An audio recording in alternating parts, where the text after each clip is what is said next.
जय Hind and hello guys, स्वागत है आपका आपके अपने YouTube चैनल ज्ञानदेह होस्ट में। और इस वीडियो में मैं आपको बताने वाला हूं MP apex bank recruitment 2026 online form के बारे में, जहां पर आपको लास्ट डेट अपडेट के साथ फॉर्म कैसे फिल करना है इसके बारे में पूरी जानकारी दी जाएगी।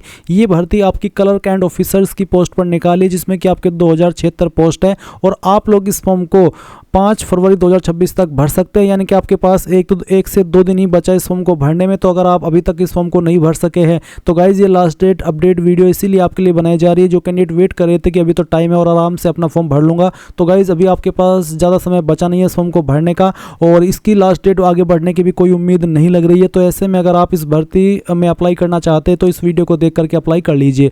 गाइज अगर आपने अभी तक वीडियो को लाइक शेयर नहीं किया हो तो कर दे और चैनल को सब्सक्राइब करके बेल आइकन ऑन कर ले। फिर जो लिंक वीडियो को डिस्क्रिप्शन में दिया है आप ओपन करेंगे, आपके सामने कंप्लीट इन्फॉर्मेशन इस भर्ती की आ जाएगी, जहां पर आपको जानने को मिलेगा कि इसमें जो computer operator and society manager की पोस्ट है इस पर अप्लाई करने के लिए जनरल OBC EWS को कितनी फीस पे करनी है, SC ST सर्विसमैन को कितनी, और 18% आपको यहां पर जो भी आपका फीस का अमाउंट है उस पर GST अलग से देनी है। अदर पोस्ट पर अप्लाई करने के लिए क्या फीस पे करनी है। फिर यहाँ पर कंप्यूटर ऑपरेटर पर 748 वैकेंसी अप्लाई करने के लिए क्या क्वालिफिकेशन चाहिए उसकी जानकारी दी गई है।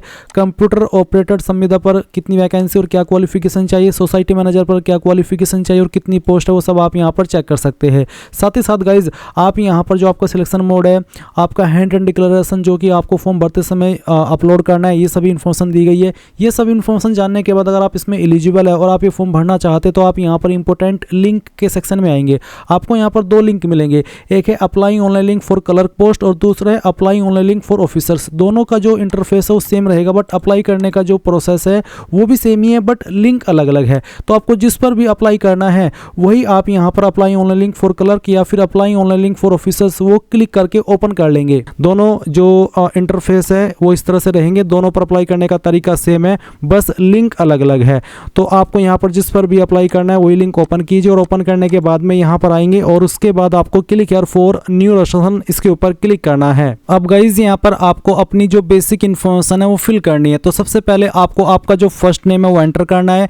फर्स्ट नेम को दोबारा डाल करके आपको यहां पर वेरीफाई कर देना है। उसके बाद मिडिल नेम डालेंगे, नहीं है तो खाली छोड़ देंगे। देन गाइज आपको यहां पर आपका लास्ट नेम एंटर करना है, लास्ट नेम को दोबारा डाल करके वेरीफाई कर देना है। उसके बाद आता है मोबाइल नंबर, तो आप आपका मोबाइल नंबर डालेंगे जो कि 10 डिजिट का होना चाहिए, फिर उसको दोबारा डाल करके वेरीफाई करेंगे। अल्टरनेटिव नंबर के अंदर कोई अन्य नंबर आप जो यूज करते हो यहां पर डालेंगे, नहीं तो आप इसको ऑप्शन को खाली भी छोड़ सकते हैं। फिर ईमेल आईडी में @ से पहले आपकी ईमेल में जो कुछ भी आता है वो यहां पर टाइप कर देंगे एंड देन डोमेन नेम्स के ऊपर क्लिक करके सिलेक्ट करेंगे कि आपका ईमेल किस डोमेन पर है। जैसे कि मेरा ईमेल gmail.com पर है तो मैं यहाँ पर gmail.com सेलेक्ट कर लूँगा। आपको भी इसी प्रकार से आपका डोमेन नेम सेलेक्ट करना है। कंफर्म ईमेल आईडी के अंदर आपको कंप्लीट ईमेल आईडी डालनी है, कोई डोमेन नेम सेलेक्ट करने की आवश्यकता नहीं है। फिर सिक्योरिटी कोड डालेंगे, सभी जानकारी चेक करते हुए सेव एंड नेक्स्ट के ऊपर क्लिक करेंगे। इसके बाद आप यहाँ पर देखेंगे कि आपका जो रजिस्ट्रेशन है वो कंप्लीट हो चुका है और आपको इसकी लॉगिन डिटेल आपकी डिस्प्ले के ऊपर भी दिखाई जाएगी। साथ ही सेम इन्फॉर्मेशन आपको ईमेल और मैसेज के माध्यम से भी सेंड कर दी जाएगी।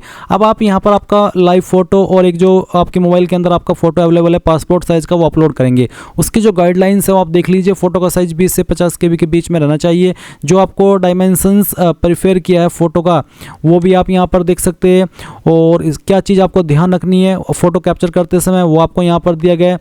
तो आप ये सभी इन्फॉर्मेशन चेक करने के बाद यहाँ पर जो आपका फोटो आपकी डिवाइस के अंदर अवेलेबल है वो पहले वो अपलोड करेंगे। तो ब्राउज के ऊपर क्लिक कीजिए, जहाँ पर आपका फोटो फाइल है वो सिलेक्ट कीजिए, ओपन कीजिए। मैं फॉर्म डेमो के लिए भरा हूँ तो एक रैंडम फाइल मैंने सेलेक्ट की है। जैसे ही आप यहाँ पर अपनी फोटो फाइल सेलेक्ट करेंगे तो इस तरह से लोडिंग होगी। जैसे ही आपका फोटो अपलोड हो जाए तो आप यहाँ पर नीचे की तरफ आएंगे और देखेंगे कैप्चर फोटो। अगर आप फॉर्म कंप्यूटर से भर रहे हैं तो आप कैप्चर फोटो के ऊपर क्लिक करके डायरेक्टली अपने कंप्यूटर से फोटो को कैप्चर कर सकते हैं। एंड गाइज अगर आप मोबाइल से करना चाहते हैं तो आप यहाँ पर क्लिक है टू स्कैन इसके ऊपर क्लिक करेंगे, इस QR कोड को स्कैन करेंगे एंड देन अपने मोबाइल से भी अपने इस फोटो को कैप्चर कर सकते हैं। बट मैं यहाँ पर सिस्टम से इस फॉर्म को भर रहा हूँ तो मैं यहाँ से फोटो को कैप्चर कर लेता हूँ। कैप्चर के ऊपर क्लिक करने के बाद आप सेव करेंगे और आपका फोटो यहाँ पर इस तरह से आ जाएगा। फिर आप यहाँ पर टिक करेंगे। उसके बाद में आपको यहाँ पर आपका सिग्नेचर अपलोड करना है, तो ब्राउज के ऊपर क्लिक कीजिए और जहाँ पर आपकी सिग्नेचर की फाइल है वो आपको सिलेक्ट कर लेनी है। सिग्नेचर का साइज आपका 10 से 20 KB के बीच में रहना चाहिए। तो फाइल सेलेक्ट कीजिए, ओपन कीजिए। और उसके बाद आप यहाँ पर इसके ऊपर टिक करेंगे और नेक्स्ट के ऊपर क्लिक कर देंगे। अब आपके सामने फॉर्म की बेसिक डिटेल आएगी, जहाँ पर सबसे पहले आपको पोस्ट सेलेक्ट करनी है। मैं यहाँ पर कलर लेवल पर इस फॉर्म को भर रहा हूँ, तो इसमें कंप्यूटर ऑपरेटर है, कंप्यूटर ऑपरेटर संविदा है और सोसाइटी मैनेजर है। तो इसमें से जिस भी पोस्ट पर आपको अप्लाई करना है वो आप सेलेक्ट कर लीजिएगा। फिर अप्लाइड DCCB, तो इसमें आपको बताना है कि आप इनमें से किस DCCB के लिए अप्लाई कर रहे हैं, वो आप यहाँ पर आपकी चॉइस के अकॉर्डिंग सेलेक्ट करेंगे। फिर पूछा state from where category certificate issued, कौन सी स्टेट से आपने जो आपका कैटेगरी सर्टिफिकेट है वो इशू कराया। बेसिकली यहाँ पर इसमें मध्य प्रदेश का ऑप्शन है, तो इसका मतलब ये भी हो जाता है कि आप मध्य प्रदेश के निवासी होने चाहिए। तो मैंने इसको सेलेक्ट कर लिया। फिर पूछे है domicile of Madhya Pradesh state, क्या आप मध्य प्रदेश के निवासी है, अगर हाँ तो यस, अगर आप यहाँ पर नो करेंगे तो गाइज यहाँ पर फिर आपसे पूछा कि क्या आपने जो MP एम्प्लॉयमेंट पोर्टल है उसके अंदर रजिस्ट्रेशन कराया हुआ है, अगर हाँ तो यस, नहीं तो आप नो करेंगे। बेसिकली इस फॉर्म को मेनली कैंडिडेट MP से भरेंगे, तो मैं यहाँ पर डोमिसाइल मध्य प्रदेश स्टेट में यस करता हूँ। फिर अगर आपका जो MP एम्प्लॉयमेंट पोर्टल है उसके ऊपर रजिस्ट्रेशन नहीं है, तो मैंने एक वीडियो बनाई हुई है कि उसके ऊपर कैसे आपको रजिस्ट्रेशन करना होता है, 2023 के अंदर बनाई थी।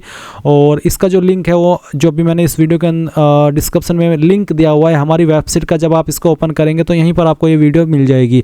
आप इस वीडियो को वॉच करके MP एम्प्लॉयमेंट पोर्टल के ऊपर कैसे रजिस्ट्रेशन होता है उसको देख लेना, और करने के बाद में जो रजिस्ट्रेशन नंबर मिलेगा वो यहाँ पर डाल देना इस ऑप्शन में यस करके, अगर आप इसमें से कोई भी डिटेल्स मिस नहीं करना चाहते। अब आती है कास्ट कैटेगरी, तो जो भी है आपकी कास्ट कैटेगरी वो आप सेलेक्ट कर लेंगे। उसके बाद आती है अप्लाइड कैटेगरी, आप अपनी ही कैटेगरी में अप्लाई कर रहे हैं या फिर किसी और कैटेगरी में अभी अप्लाई करना चाहते हैं। क्योंकि अगर आप SC ST है तो गाइज आप यहाँ पर इसमें जनरल में भी अप्लाई कर सकते हैं और अपनी कैटेगरी में भी अप्लाई कर सकते हैं, बट जो OBC है और जनरल है वो अपनी ही कैटेगरी में अप्लाई करेंगे। इसके बाद यहाँ पर आता है कास्ट सर्टिफिकेट नंबर, तो जो भी आपका कास्ट सर्टिफिकेट नंबर है वो यहाँ पर डाल देंगे। फिर पूछा कि आप विकलांग और आपकी विकलांगता 40% है उससे ज़्यादा है, अगर हाँ तो यस, नहीं तो आप नो करेंगे। नीचे की तरफ आएंगे और एक और सवाल है, are you a person with specified disability covered. Basically ये भी विकलांगता से जुड़ा हुआ सवाल है, जहाँ पर ये पूछा जाता है कि क्या आप विकलांग और आपको लिखने के लिए स्क्राइब चाहिए, आप खुद से नहीं लिख सकते, तो ऐसे में आप यहाँ पर अगर है तो यस कर दें, और अगर आप भगवान की दुआ से, ऊपर वाले की दया से बिल्कुल ठीक ठाक है तो आप यहाँ से इसमें नो कर दीजिए। फिर नीचे की तरफ आएंगे और एक और सवाल है कि क्या आप छूट चाहते हैं women reservation, are you seeking age relaxation under women reservation, अगर हाँ तो यस, नहीं तो आप नो करेंगे।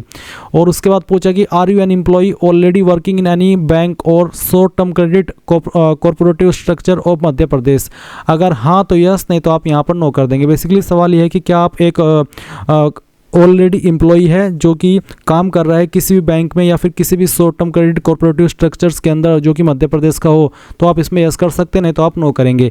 इसके बाद एक और सवाल है कि are you family member of board of directors of any DCCB, यानी कि जो कोई भी DCCB बैंक है उसके जो बोर्ड ऑफ डायरेक्टर है उनके फैमिली मेंबर है, अगर हाँ तो यस, नहीं तो आप नो करेंगे।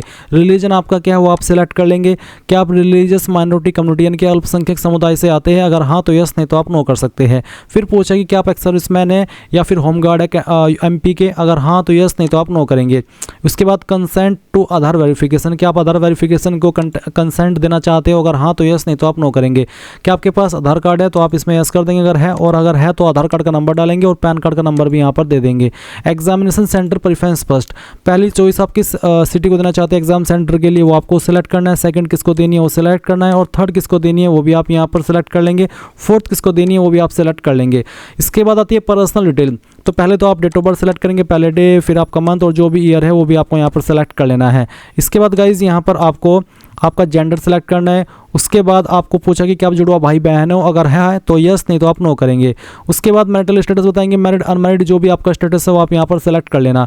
फादर नेम डालेंगे, मदर नेम डालेंगे। एड्रेस फॉर कॉरेस्पॉन्डेंस में जो आपका प्रेजेंट एड्रेस है वो आप फिल कर देंगे, जिसमें कि आप लाइन 1, 2, 3 के अंदर थोड़ा थोड़ा पार्ट आपके एड्रेस का डाल देंगे, और डिस्ट्रिक्ट के अंदर जो भी आपकी डिस्ट्रिक्ट है वो आप यहाँ पर मेंशन करेंगे। अपना स्टेट यहाँ पर आपको सेलेक्ट कर लेना है, फिर आपका जो पिन कोड है वो भी आपको यहाँ पर डाल देना है। अब अगर आपका प्रेजेंट एड्रेस और परमानेंट एड्रेस सेम है तो आप यहाँ पर इसको टिक कर देंगे, अगर अलग है तो अनटिक करके अलग से भर देना।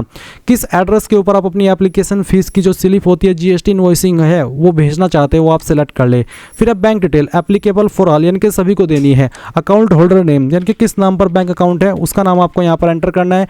बैंक अकाउंट का नंबर देना है, बैंक अकाउंट का नंबर दोबारा डाल करके वेरीफाई करना है। बैंक एंड ब्रांच नेम डालना है। अकाउंट किस टाइप का है, सेविंग या क्रेडिट या करंट, तो जो भी है वो आप सेलेक्ट कर लेंगे। IFSC कोड डालेंगे जो कि आपको आपकी पासबुक के ऊपर मिलेगा या चेकबुक के ऊपर मिल मिल जाएगा। फिर आपको MICR नंबर डालना है जो कि आपको आपकी पासबुक के ऊपर देखने को मिल जाएगा। ये सब इन्फॉर्मेशन डालने के बाद आप नीचे सेव एंड नेक्स्ट के ऊपर क्लिक करेंगे। नाउ गाइज आपके सामने क्वालिफिकेशन, एक्सपीरियंस और लैंग्वेजेस का सेक्शन आ चुका है। तो सबसे पहले आपको ग्रेजुएशन की जानकारी देनी है, तो आपको बताना है कि आपके पास इनमें से कौन सी क्वालिफिकेशन है। अगर इनमें है तो सिलेक्ट कर ले, नहीं तो अदर्स के ऊपर क्लिक करके खुद से अपनी क्वालिफिकेशन का नाम यहाँ पर डाल सकते हैं। बट जैसे कि मैंने कहा कि अगर आपकी क्वालिफिकेशन इन्हीं में है आपको यहाँ पर आपकी क्वालिफिकेशन को इस तरह से सिलेक्ट कर लेना है। कब आपने उस क्वालिफिकेशन को पास कर लेता वो क्वालिफिकेशन इस तरह से आपको वो डेट आपको यहाँ पर सिलेक्ट इस तरह से कर लेनी है। फिर परसेंटेज जो मार्क्स कितने थे वो यहाँ पर डाल देंगे और क्लास ग्रेड क्या आती है वो भी सिलेक्ट कर लेंगे। अगर आपकी परसेंटेज 60 प्लस थी तो आप फर्स्ट क्लास में आएंगे। अगर आपकी परसेंटेज 45 से लेकर के 59 के बीच में थी तो आप सेकंड क्लास के अंदर आएंगे। और अगर आपकी परसेंटेज 33 से लेकर के 45 के बीच में होगी तो आप पास क्लास के अंदर आएंगे। तो बताई गई परसेंटेज के अकॉर्डिंग आपको यहाँ पर आपकी क्लास सेलेक्ट कर लेनी है। अगर आपने पोस्ट ग्रेजुएट भी किया तो वो भी आप यहाँ पर इस तरह से सेलेक्ट कर लेंगे जैसे कि मैं आपको बता रहा हूँ। और फिर बताएंगे कब आपने इस क्वालिफिकेशन को पास कर लेता। मैं यहाँ पर आपको इस तरह से इस जानकारी को भर करके दिखा दे रहा हूँ। फिर आप यहाँ पर जो आपका पोस्ट ग्रेजुएशन का ईयर है वो सिलेक्ट करेंगे और ये सिलेक्ट करने के बाद में आप यहाँ पर आपका जो परसेंटेज है वो डाल देंगे, आपकी क्लास सेलेक्ट कर लेंगे। फिर अगर आपने कोई डिप्लोमा किया तो उसकी जानकारी आप यहाँ पर सेलेक्ट कर लेंगे जैसे कि 1 year diploma from any UGC recognised university या फिर 1 ईयर, तो जो भी इनमें से आपके पास है तो वो आप यहाँ पर सेलेक्ट कर लेंगे। ये सिलेक्ट करने के बाद में आप यहाँ पर उसका डेट ऑफ पासिंग, आपकी परसेंटेज और क्लास सेलेक्ट कर लेंगे। कोई सर्टिफिकेट है तो वो भी आप यहाँ पर इस तरह से सिलेक्ट कर सकते हैं, उसका डेट ऑफ पासिंग, परसेंटेज और क्लास यहाँ पर डाल देंगे। प्रोफेशनल क्वालिफिकेशन है कोई तो वो भी दे देंगे। फिर आपसे पूछा कि have you done modern office management course, अगर आपने किया है गवर्नमेंट पॉलिटेक्निक कॉलेज से तो यस करेंगे, नहीं तो आप नो कर देंगे। क्या आपको नॉलेज है इंग्लिश एंड हिंदी टाइपिंग की, अगर हाँ तो यस, नहीं तो यहाँ पर भी नो कर देंगे। अगर आप ऐसी पोस्ट पर अप्लाई करें जिस पर एक्सपीरियंस कंपलसरी रूप में मांगा तो आप वर्क एक्सपीरियंस की जानकारी कैसे भरेंगे वो जान लीजिए। आपको बताना होगा पहले तो प्रेजेंटली वर्किंग में कि अभी आप करंटली काम कर रहे हैं या फिर नहीं, अगर हाँ तो यस, नहीं तो आप नो कर देंगे। फिर आपको यहाँ पर नेम ऑफ द एम्प्लॉयर के अंदर उस कंपनी या उस बैंक का नाम देना जहाँ पर आपने काम किया है। डेजिग्नेशन के अंदर उस पोस्ट का नाम जिस पोस्ट पर रहकर के काम किया है। फ्रॉम में वो डेट आपको सेलेक्ट करनी है जब आपने जॉब ज्वाइन की थी और टू में आपको वो डेट सेलेक्ट करनी है जब तक आपने जॉब की थी। नेचर ऑफ ड्यूटीज़ बताएंगे, रीजन ऑफ लिविंग, क्यों जॉब आपने छोड़ी उसका कोई रीजन देंगे। और उसके बाद नीचे की तरफ आएंगे तो आप देखेंगे लैंग्वेज नोन, कौन कौन सी लैंग्वेज आपको आती है वो लैंग्वेज लिखेंगे और बताएंगे कि मुझे पढ़नी आती है, लिखनी आती है और बोलनी आती है। फिर जो आपको सेकंड लैंग्वेज आती है वो सेकंड लैंग्वेज भी आप यहाँ पर लिख देंगे और उसका जो स्टेटस है वो इस तरह से आपको बता देना है। और फिर यहाँ पर आप नीचे सेव और नेक्स्ट के ऊपर क्लिक कर देंगे। नाउ आपके सामने आपके फॉर्म का प्रीव्यू आ चुका है। जो भी जानकारी आपने शुरू से लेकर अभी तक भरी है आप इन सभी को चेक करेंगे और चेक करने के बाद नीचे की तरफ आएंगे और आई एग्री के ऊपर क्लिक करके कंप्लीट रजिस्ट्रेशन के ऊपर क्लिक करेंगे और यहाँ से ओके करके एक बार फिर से ओके कर देंगे। अभी गाइज यहाँ पर आपको क्या करना है, लेफ्ट थंब इंप्रेशन यानी कि बाएं अंगूठे का निशान अपलोड करना है। तो चूज फाइल के ऊपर क्लिक कीजिए और जहाँ पर आपकी थंब इंप्रेशन की फाइल है वो आपको यहाँ पर सेलेक्ट कर लेनी है इस तरह से जैसे कि मैं आपको दिखा रहा हूँ। फाइल सेलेक्ट करेंगे, ओपन करेंगे एंड देन ये फाइल जैसे अपलोड होगी आप इसको ओके कर देंगे। फिर है हैंड रिटन डिक्लेरेशन, आपको इसमें क्या लिखना है पहले तो ये जान लीजिए। जो लिंक मैंने वीडियो के डिस्क्रिप्शन में दिया हुआ है आप जब ओपन करेंगे तो आपको यहाँ पर इसमें स्क्रॉल करते हुए नीचे की तरफ आना है और एक हेडिंग मिलेगी ये वाली हैंड रिटन डिक्लेरेशन के नाम से। ये जो लाइन यहाँ पर दी गई है ये लाइन आपको एक कोरे कागज़ के ऊपर लिखनी है और नेम ऑफ द कैंडिडेट की जगह पर आपको आपका नाम लिखना है जो आपने इस फॉर्म के अंदर भरा है। फिर उस फाइल को स्कैन करके आप यहाँ पर अपलोड करेंगे जिसका साइज 100 KB से कम रहना चाहिए, इससे ज़्यादा होगा तो अपलोड नहीं हो पाएगा। फाइल सेलेक्ट कीजिए इस तरह से और जैसे ही अपलोड हो जाए तो आप इसको ओके करेंगे। ओके करने के बाद में ये जो कैप्चा कोड आपके डिस्प्ले के ऊपर आएगा वो यहाँ पर डालेंगे, सेव एंड नेक्स्ट के ऊपर क्लिक करेंगे और यहाँ से ओके कर देंगे। एंड इसके बाद आपको यहाँ पर फीस का अमाउंट देखने को मिलेगा। आपको यहाँ पर ये जो सिक्योरिटी कोड है वो डाल देना है और फिर आपको यहाँ पर सबमिट के ऊपर क्लिक करके इसको ओके कर देना है। नाउ आपको पेमेंट के पेज पर ट्रांसफ़र कर दिया। आप आपकी fees credit card, debit card, internet banking, wallet, cash card, UPI यानी कि इनमें से जिस माध्यम का इस्तेमाल करके जमा करना चाहे कर सकते हैं। जैसे आपकी फ़ीस जमा हो जाएगी तो आप अपने फॉर्म का फाइनल प्रिंट आउट ले पाएंगे। एंड गाइज इस तरह से आप लोग MP अपेक्स बैंक भर्ती 2026 ऑनलाइन फॉर्म भर पाएंगे। आई होप ये प्रोसेस आपको पसंद आया होगा। So thanks for watching. जय हिंद।